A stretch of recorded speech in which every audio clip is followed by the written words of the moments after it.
What's up sa inyo mga boss? Welcome po sa Home TV. Bali sa video po natin ngayon ay ipapakita ko po sa inyo kung paano po mag-wiring ng apat na outlet. Bago po tayo mag-umpisa, lagi nyo pong tatandaan ito pong breaker nyo, lagi nyo pong ibabayan. Ang ibig sabihin po niyan, nakaupo yan para safety po kayo kapag nagwa-wiring po kayo ng kagaya nito. Bali dito po ay gumamit po tayo ng color coding na wire para mas mabilis nyo pong maintindihan lahat ng gagawin natin. Bali ito pong kulay red natin, ito po yung line 1. Ito naman pong kulay black, ito po yung neutral. Line to neutral connection po tayo. Ang ibig sabihin po niyan, ito pong line 1 natin, ito po yung 220 volts. Live po siya. Ito naman pong kulay black, yung neutral, 0 volt po siya. Ngayon po, kung mapapansin nyo mga boss, bali naglagay po ako ng junction box dito na 3 piraso. Halimbawa po, dyan po sa mga bahay nyo, kapag mag-i-install po kayo ng outlet o magwa-wiring po kayo, lagi nyo pong tatandaan, halimbawa po, ito yung outlet na ilalagay nyo, tapos ito pong junction box, lagi nyo pong ilalagay yan dun sa pinaka-ibabaw. Halimbawa po, malapit dun sa bubong. Tapos kunyari, ito yung wall nyo, sisilsilin nyo po yan pababa. Kumbaga po, tatapatan nyo lagi yung outlet kapag maglalagay po kayo ng junction box para hindi po kayo mahirapan. Halimbawa po, ito yung kwarto nyo. Kunyari, ito, division na po yan. Ito po yung susunod na kwarto, maglalagay po kayo ng outlet. Tapatan nyo lang po dun sa pinakaibabaw, maglagay po kayo ng junction box. Tapos, halimbawa po, yung pangatlong kwarto, maglalagay po ulit kayo ng isang outlet. Maglagay din po kayo sa ibabaw nung junction box para hindi po kayo mahirapan kapag nagwa-wiring po kayo. Yan po yung pinakamaganda. Ngayon po, bali mag-wiring na po tayo mga boss. Bali kailangan po natin ng dalawang wire dyan. Ang una nyo pong gagawin, halimbawa dito na po yung junction box nyo.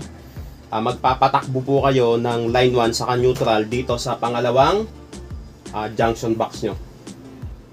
Ito po yan. Bali, dalawang wire po ang kailangan nyo. Isang line 1, saka isang neutral. Yan, pasok ko na po dito. Yan, para maintindihan nyo na po. Yan, ganyan po. Ngayon po, ang susunod po, bali dito po, magpapatakbo po ulit kayo ng line 1, saka neutral po. Bali, dalawang wire po ulit yan. Yan, ito po yan mga boss ha. Pasok ko na po. Ayan po. Ngayon po, halimbawa, last na po to, yung pinaka-kwarto na wawiringan nyo, itong outlet, tas may junction box kayo sa taas. Ito pong wire nyo, ididiretso nyo na po, dito yan sa outlet nyo. Pasok ko na po. Ayan, ganyan po ang gagawin nyo mga boss ha. Basta dito mga boss, panoorin nyo lang po lahat ng ginagawa natin.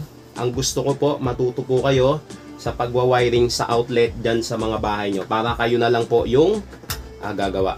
Ngayon po, pag na-wiringan nyo na po yan, mula po dito sa junction box, magpapatakbo po kayo ng line 1 saka neutral. Pababa po dito sa outlet nyo. Bali, dalawang wire po ang kailangan nyo dyan. Ito po yan. Line 1 saka neutral po.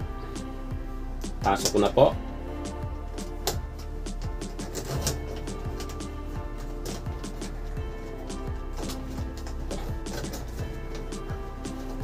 Ayan po. Ngayon po, dito naman po tayo sa susunod na outlet natin. Magpapatakbo po ulit kayo ng line 1 saka neutral po dyan. Ito naman po yan. Line 1 saka neutral po. Ayan po. Ngayon po, ito po, halimbawa po sa isang kwarto nyo po, gusto nyo po magdagdag ng isang outlet pa. Ngayon, ito po yan. Magwa-wiring po kayo papunta dito. Bali, dalawang wire po ang kailangan nyo dyan. Ito po yan. Line 1 saka neutral po.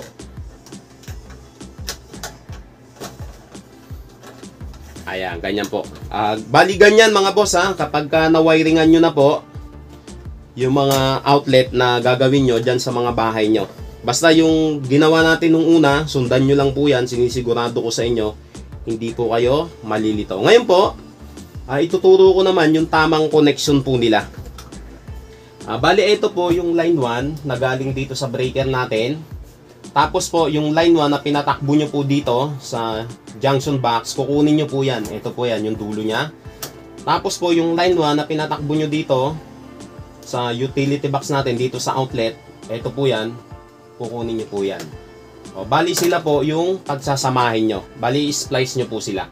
Pakita ko na sa inyo mga boss, para mas maintindihan nyo na po. Yan, babalatan nyo po yan. Dito po, kapag nagbalat kayo, medyo habaan nyo po.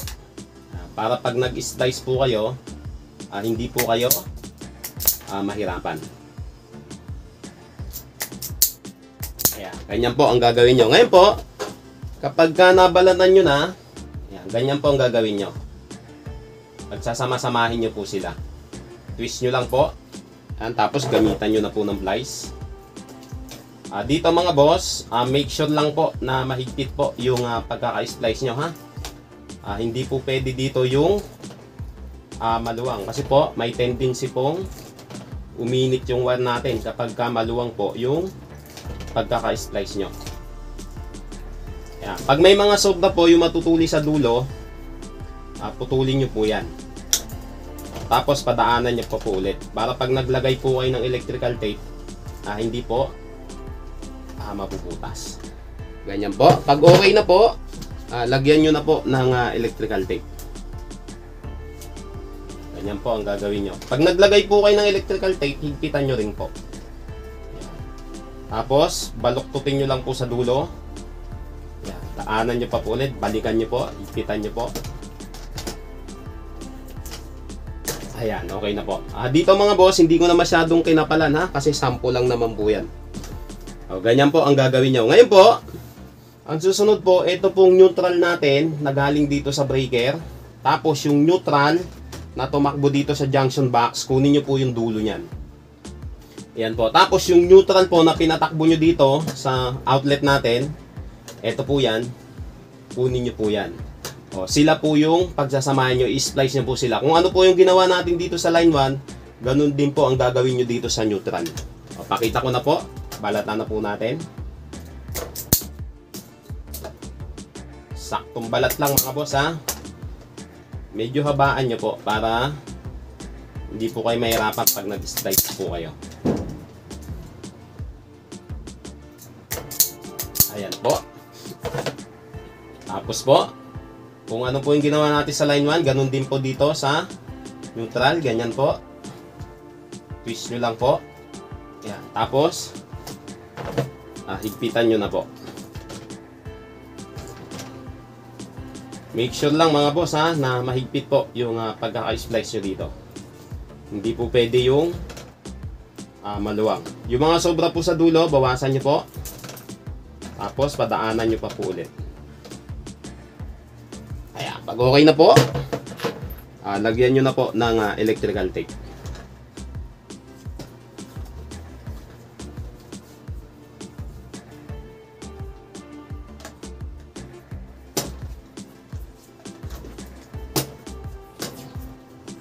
Ayan, okay na po. Pag ayos na mga boss, ayusin nyo po yung wiring nyo. Ganyan po. Ngayon po, dito naman po tayo sa pangalawang junction box natin. Bali, hahanapin nyo po yung line 1. Ito po yan. Galing po yan dito sa breaker. Tapos po, yung line 1 po na pinatakbo nyo dito sa outlet. Ito po yan. Kunin nyo yung dulo. Yung line 1 po na tumakbo dito, papunta dito sa pang-apat na outlet natin, kunin nyo po yan. Yan po. Sila po yung pagsasamahin nyo. Kung ano po yung ginawa natin dito sa unang junction box natin, ganun din po ang gagawin nyo dito. Balatan ko na po para mas maintindihan nyo na po. Dito mga boss, ang gusto ko po, matuto po kayo sa pagwa-wiring sa mga outlet. Para po, pagka dyan po sa bahay nyo, gusto nyo pong mag-wiring, alam nyo na po. Ganyan po. Ganito lang po ang gagawin nyo dyan. Twist nyo lang po. Gamitan nyo na po ng plies para mas mahigpit.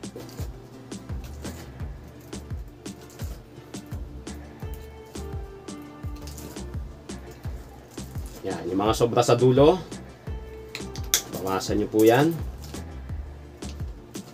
Daanan nyo pa po ulit. Okay. Okay na po. Lagyan nyo na ng electrical tape.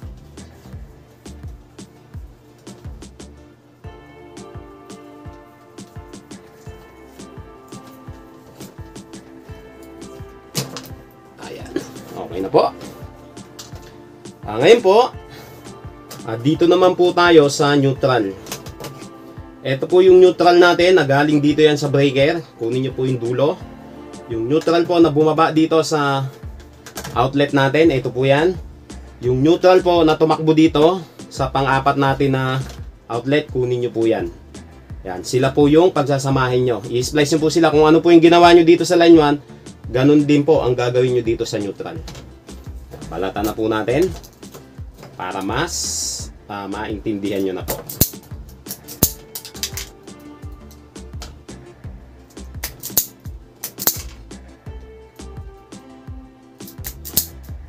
Ayan po. Ayan po, pagsama-samahin nyo na mga boss. Ayan, twist nyo lang. Tapos gamitan nyo na po ng plies. Ihigpitan nyo pong mabuti yan mga boss ha. Hindi po pwede yung maluwang kasi may tendency uminit po yung wire natin. O kaya naman po magkakaroon ng loose connection. Yung mga sobra sa dulo, bawasan nyo po. Padaanan nyo pa po ulit para po yung pag naglagay kayo ng electrical tape, hindi mabubutas. Pag okay na po, lagyan na po natin ng electrical tape. Baluktutin nyo yung dulo, tapos balikan nyo po. Ayan, okay na po.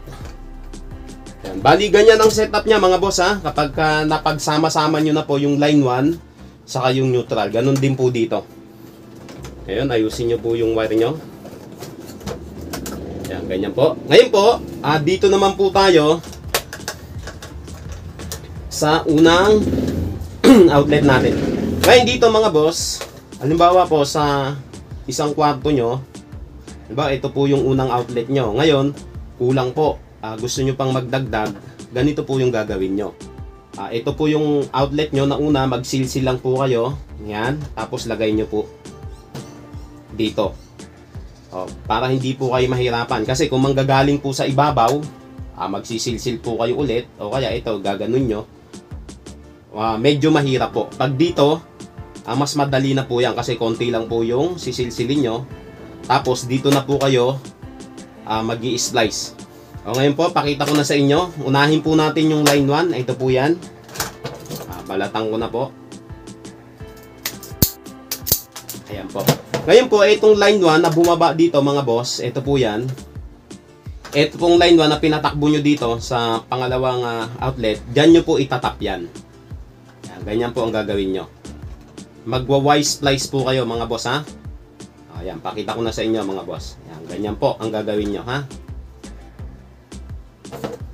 Tapos higpitan nyo na po.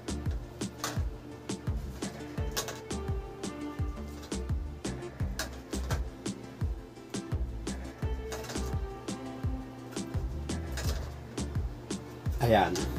Pag okay na po, lagyan nyo na po ng electrical tape.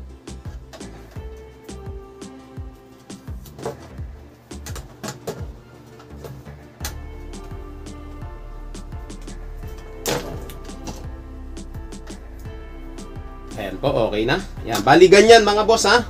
Kapag magdadagdag po kayo ng outlet na dyan po sa mga kwarto nyo, kasi minsan kulang po minsan isa lang po yung nakalagay dyan. Ngayon, kapag gusto nyo pong magdagdag, sundan nyo lang po itong ginawa natin. Ngayon po, dito naman tayo sa neutral. Ganun din po yan mga boss ha. Babalatan nyo po yan. Binalatan ko na po para mabilis po tayo. Tapos po ito, balatan nyo. Dyan nyo po itatap yan. Balatan ko na po.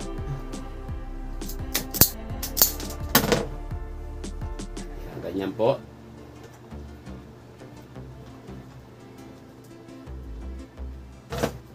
Hihigpitan nyo rin to mga boss ha. Hindi po pwede yung maluwang dito. Kailangan po lahat ng splice nyo mahigpit po yan.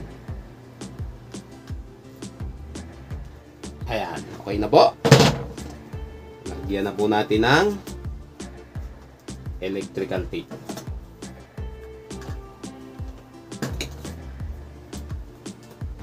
Okay. Ayan, bali ganyan ang setup niya mga boss ha. Kapag nag-splice po kayo na magdadagdag kayo ng isa pang outlet natin. Ngayon po, ang gagawin nating susunod mga boss, bali ilalagay na po natin itong outlet natin dito. Bali ito po, tugang outlet po siya. Yung pinakaunang outlet natin, tugang po siya. Balatan ko na po para mas maintindihan nyo na po. Dito mga boss, kapag nagbabalat po kayo na ilalagay nyo na dito sa terminal ng outlet natin, wag po masyadong mahaba. Kailangan yung sakto lang po, napapasok po siya ha. Ayan. Ito po yung tugang outlet natin mga boss. Yan, nag-jumper po tayo. Diyan po sa mga vlog natin na nauna. Siguro po napanood nyo na kung paano mag-jumper. Bali, dito po, dito nyo po ipapasok yung line 1. May L po dito, makikita nyo yun dyan. Dyan nyo po ipapasok. Ngayon po, para magkaroon po ng supply, itong pangalawang outlet natin, magja-jumper po kayo. Papunta dito. Ngayon po, yung neutral, ito may N, dito nyo ipapasok. Papunta naman po dito yan. Magja-jumper po ulit kayo. Line 1 po dito, neutral dito. Ngayon po, yung neutral, ito po yan, pwede nyo rin po ipasok dito. Pwedeng line 1 dito, neutral dito. Pwede po yan. Diyan nyo po ipapasok. Pakita ko na sa inyo mga boss ha. Etong line 1, ito po yan. Dito po, may L po dyan, dyan natin ipasok. Pag pinasok nyo po, hatakin nyo. Pag sumasabit na, ang ibig sabihin, nakalock na po yan. Okay na po yan. Ngayon po, itong neutral, pwede yan dito mga boss ha. Pwede nyo ditong ipasok yan. Pwede rin po dito. Wag lang po dito ha. Kasi magsasalubong po yan, sasabog po yan.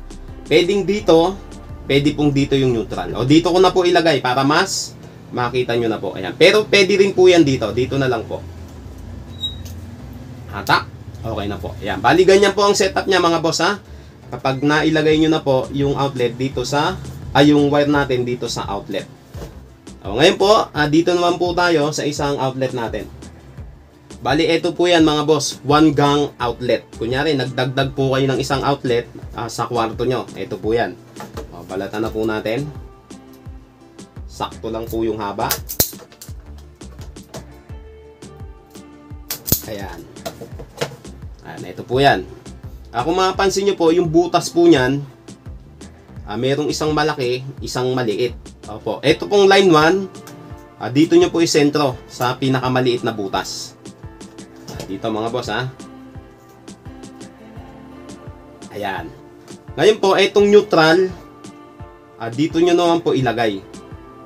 Dito, sa kabilang butas na to. Pasok ko na mga boss ha. Hatak.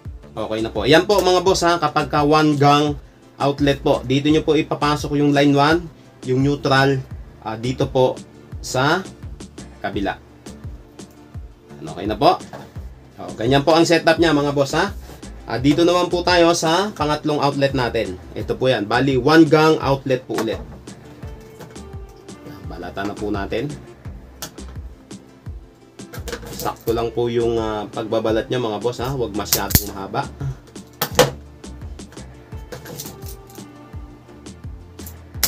Ayan. Sa maliit na butas po, dito yung line 1. Dito siya mga boss. Hatak. Okay na po. Yung neutral po, dito sa kabila. So ko na po. Hatak. Okay na po. Bali ganyan ang setup mga boss ha. Pag nailagay nyo na po yung wire dito sa terminal ng outlet natin. Dito naman po tayo sa pangatlong outlet natin. 1 gang outlet po ulit yan. Balatan na po natin.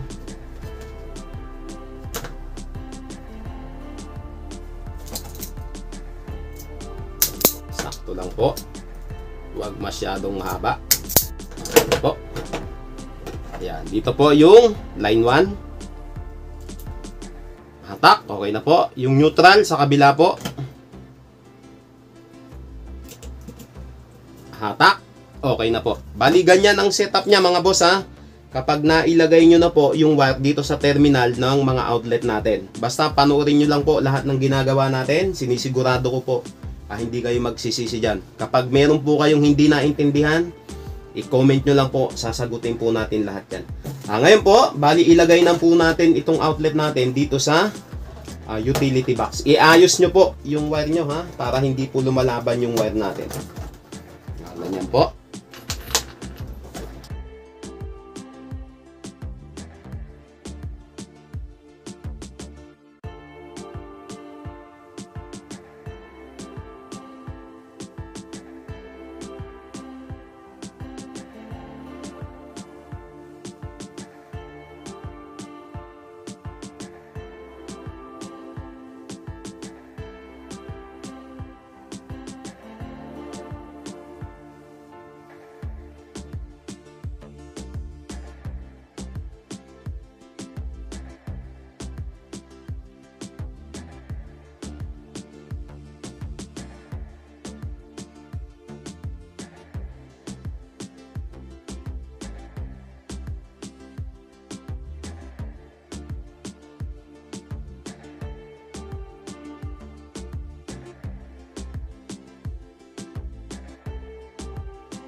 Ngayon po, bali natakpan na natin to mga boss. Bali lagyan na po natin ng takip tong outlet natin para malaman na po natin kung tama po ba yung ginawa natin.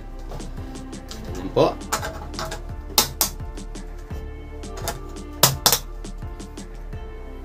Ayan po.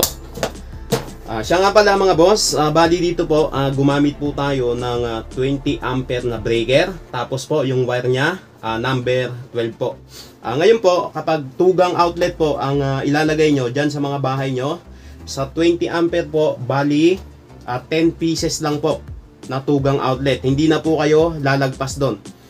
Kasi po, pangkaraniwang pong nilalagay talaga pag sa bahay, tugang outlet. Ngayon po, kapag 1 gang outlet naman, ang ilalagay nyo po dyan, 15 pieces to 18 pieces. Hindi na rin po kayo lalagpas dyan.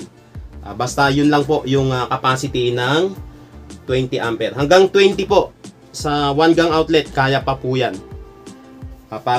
Pero 15 to 18 para mayroon pa pong allowance. Bali yun lang mga boss ha. Ngayon po, testerin po natin para malaman po natin kung tama po ba yung pagwa-wiring na ginawa natin. Gamit po tayo ng clamp multimeter. Bali, ikot nyo lang po yung range knob nyo.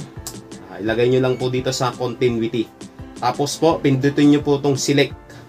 1, 2. Kapag nakita nyo po yung parang logo ng Wi-Fi, yun na po yan.